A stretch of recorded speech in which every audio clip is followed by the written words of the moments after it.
السلام عليكم. ايوه، زي ما بقولك كده، اوعى الشيطان يوزك ويضحك عليك ويقولك بعد ما العلم يمشوا على المدرسه ريحيلك كده ساعه، وهتلاقي الساعه راحت معاكي في ساعتين، وهتلاقي ان على ما تقومي هتكون الساعه دخلت في 10:30 وتفطري. بيكون الظهر خلاص، بيكون العيال قربوا ياجوا، مش هتلاقي نفسك عملتي حاجه في يومك، ويومك راح وخلاص، وخاصه ان احنا داخلين على الشتاء. تمام، تعالوا بقى كده النهارده صباح النشاط، هنعمل حاجات حلوه كتير في الفيديو بتاعنا النهارده. هنجيب بقى كده طبق ونحط فيه كوباية مية فترة من الحنفية عادي خالص، ونحط معلقتين سكر، وحطيت معلقتين كبار خميرة. هنقلبهم بقى كده مع بعض الأول. احنا كده بنعمل تيست للخميرة بتاعتنا، بنشوف هي شغالة ولا لا. هنركنها بقى كده على جنب، وبعدين هنجيب هنا، عندي هنا كيلو دقيق. هحط هنا على الكيلو دقيق نص معلقة بيكنج باودر أو كيكشيف المتوفر عندك، نص معلقة صغيرة. وهحط كمان هنا طرف المعلقة ملح، حبة بسيطة برضو. وهنقلب كل المكونات الجافة هنا مع بعضيها، وبعدين هنزل هنا بالمية، مية فترة من الحنفية خالص. بس لما يكون داخلين في الشتاء ويكون الجو برد، يفضل انتي تعجني المية تكون دافية. تمام، احنا هنا لسه برضو الجو حر في اليومين دول.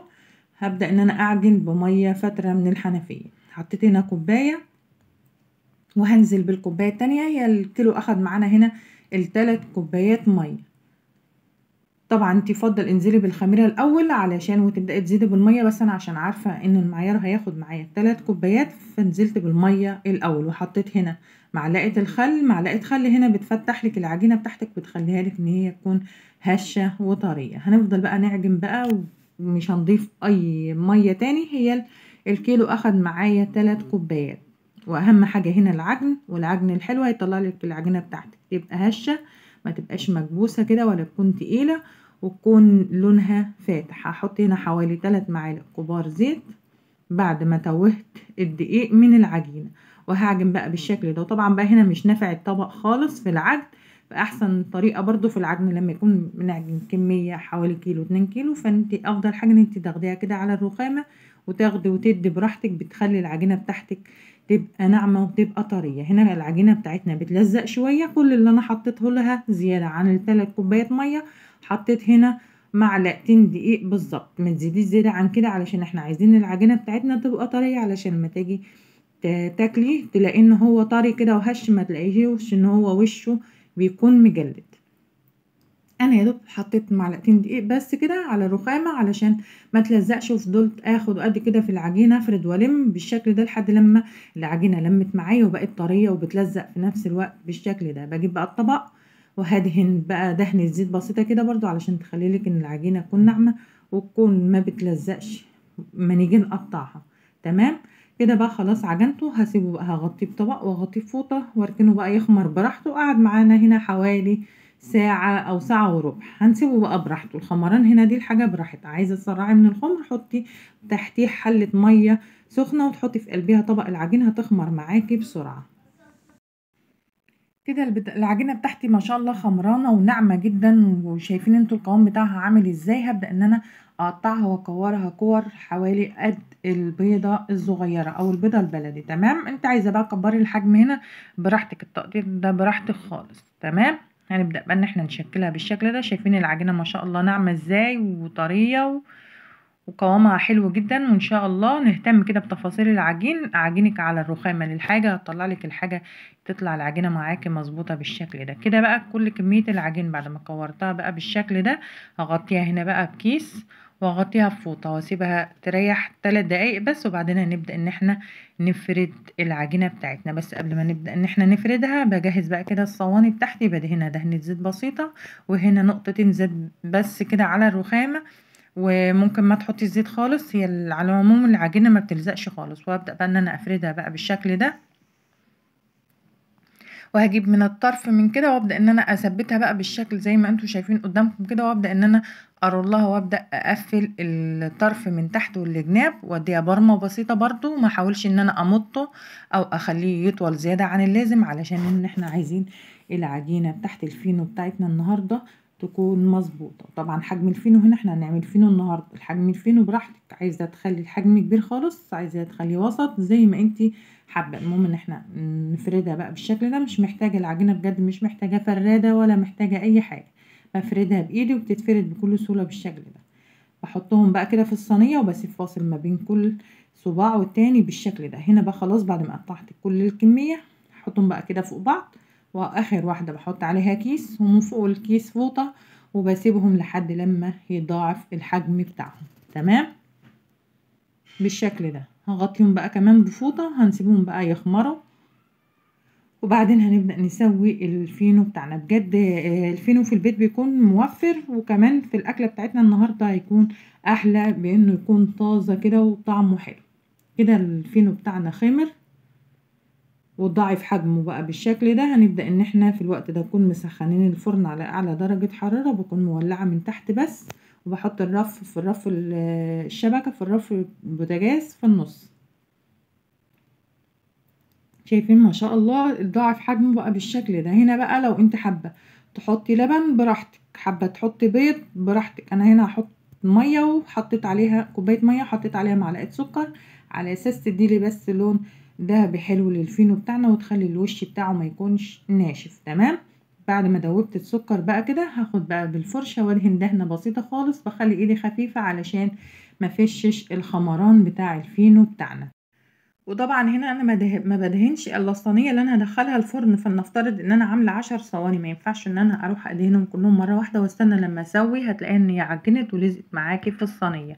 مجرد ما بيدخل الفرن ما بياخدش حوالي 10 دقايق ويطلع معاكي مستوي حلو لونه من فوق ومن تحت بالشكل ده.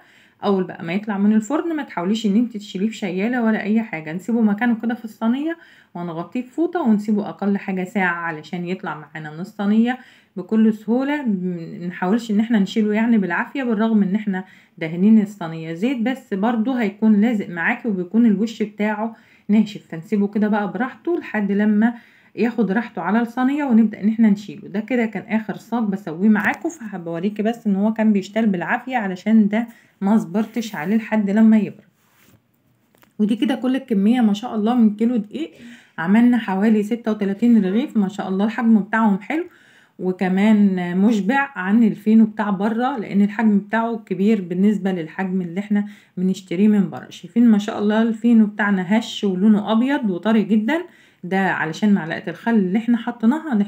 نهتم كده ان احنا نحط معلقة خل، وكمان ان احنا نعجن العجينة بتاعتنا ونديها حقها كده على الرخامة. ده بيخلي العجينة بتاعتك تبقى طرية. طبعا احنا بقى في المدارس دلوقتي نعمل بقى كل الكمية بتاع كل اسبوع ونبدأ ان احنا نشيلها في الفريزر. ببدأ ان انا افتحها بقى بالشكل ده. شايفين القلب بتاعه ما شاء الله حاشي كده ومليان ومشبع، فان شاء الله نعمله في البيت. وطريقة الحفظ بتاعته سهلة. بفتحه كده وببدأ ان انا اشيله في الاكياس، واهم حاجة ان انا لازم افتحه قبل ما اشيله، علشان ما ينفعش ان انا اشيله كده بقى واجي افتحه بيتفرول وبيتكسر مني. بحط بقى كده في الكيس الكميه اللي انا عايزاها، وببدا ان انا اربطه. هنا بقى ما ينفعش ان انت تشيليه كده بالكيس بس كده في الفريزر، لان الفريزر ممكن تحطي عليه حاجات تانية هتبص تلاقي ان هو اتطبق كده او اتدعك منك. فيفضل ان احنا نحطه في علبه ونشيله كده بقى في الفريزر. بجد هيطلع معاكي زي ما يكون احنا لسه خابزينه. بطلعه بقى مثلا من الفجر وبسيبه بقى على الرخامه يفك ما فيش ساعه، وبص تلاقيه فك، مش محتاج بقى ميكروويف ولا محتاج فرن ولا اي حاجه، بيرد طري زي ما هو. بنبدا ان احنا نحشيه على طول. شايفين ما شاء الله بقى اللي هي الفينو بتاعنا هش جدا وطري وحلو ازاي. يلا بينا بقى نكمل بقية الوصفة بتاعتنا النهاردة. احنا مستعدين لها كده النهاردة عشان نبسط الاولاد. طبعا دي كبد وقوانص، وطبعا في ناس كتير بتشتكي من الكبد والقوانص ان هي بتكون زفرة معاها. تعالوا بقى هجيبها لكم من المراحل من الاول الغسيل علشان ان شاء الله تعتمد الطريقة، وان شاء الله هتحبوا الكبد والقوانص بالطريقة دي بعد كده. بجيب كده القونصة بالشكل ده، حتة الجلدة في الطرف دي ببدأ ان انا اتخلص منها وارميها، ولو في اي دهن زيادة بتخلص منه وبرميه. بقطعها بقى الشرايح رقيقة بقى بالشكل ده.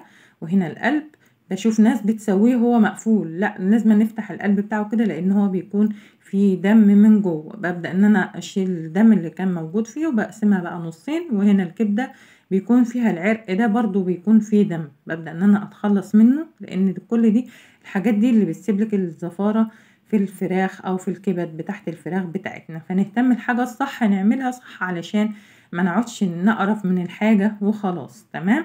هنا بقى الكبد مش محتاج ان انا اقطعها قطع صغيرة لان هي بتستوي بسرعة، بس اهم حاجة القوانص ان هي اللي اقطعها شرايح رفيعة. هغسل بقى الحبة دول، وطبعا الحبة اللي في المصفى دي انا غسلاها وسايباها بقى تتصفى، بس حبيت اوريكم بس ان احنا نغسلها ازاي او نتخلص من الحاجات اللي هتخليها لنا تبقى زفرة كده. بقى بعد ما غسلتها بسيبها بقى في المصفى تصفي كل المية اللي بتكون موجودة فيها، علشان ما تبقاش برضو فيها اي اثر للزفارة.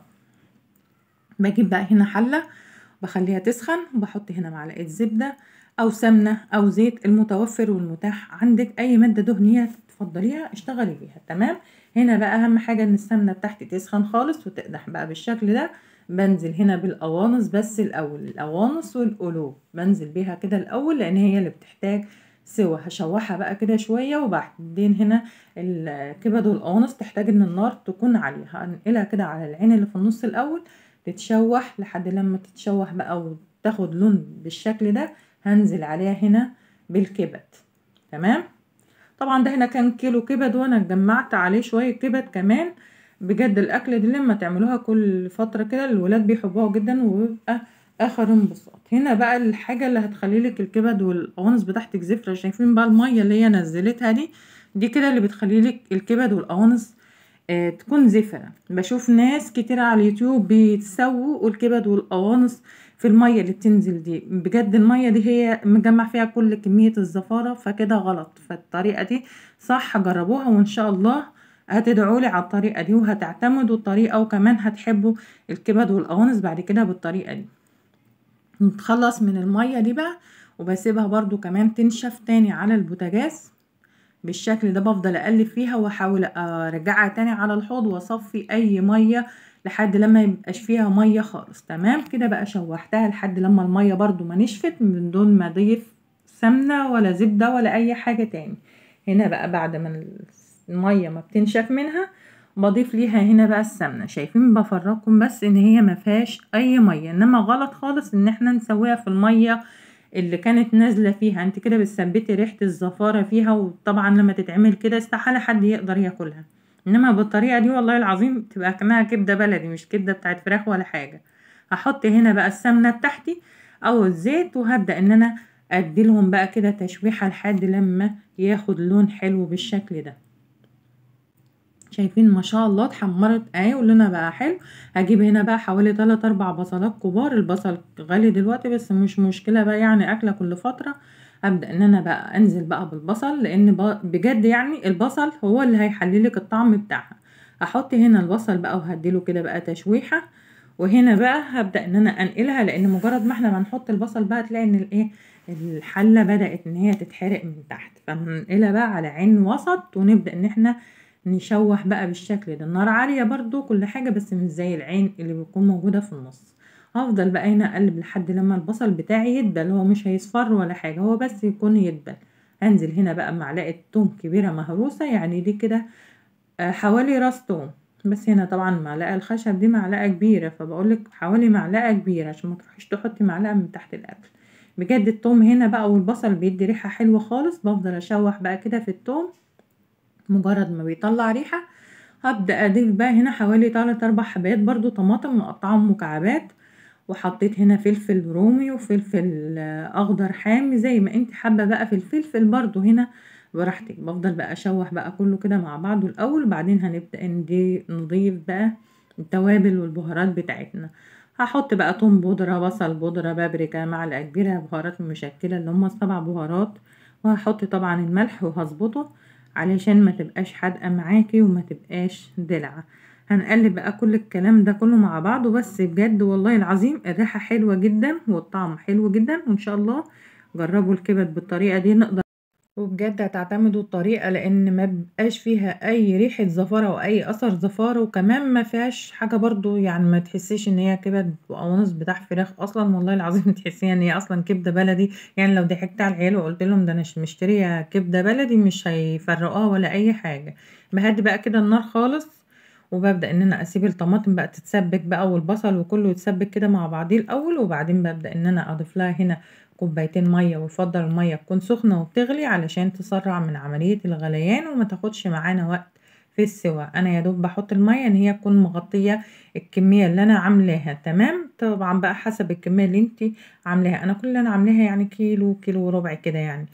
حبة كنت محوشاهم واشتريت عليهم كيلو. تمام. هسيبها بقى على نار هادية تستوي مع نفسها لحد لما، وكل شوية برضو بروح اقلب فيها، مش بسيبها تستوي بقى اسيبها واروح اغفل عنها ساعة وبعدين ارجع اشوفها الاقيها اتحرقت، لا كل شوية كنت بروح اشوفها واديها تقليبة. تمام. لحد لما اتسبكت ما شاء الله واستوت كده الكبدة ما شاء الله مستوية، والقوانص برضو ما شاء الله مستوية. طبعا بتلاقي فيها حبة تعريق كده بسيطة، على ما بتطفي عليها النار هتلاقي ان التعريق ده اتبخر، وبتلاقيه كل الكبد وكله شرب بعضيه، فما بتلاقيش ان فيها مية كتير يعني. تمام.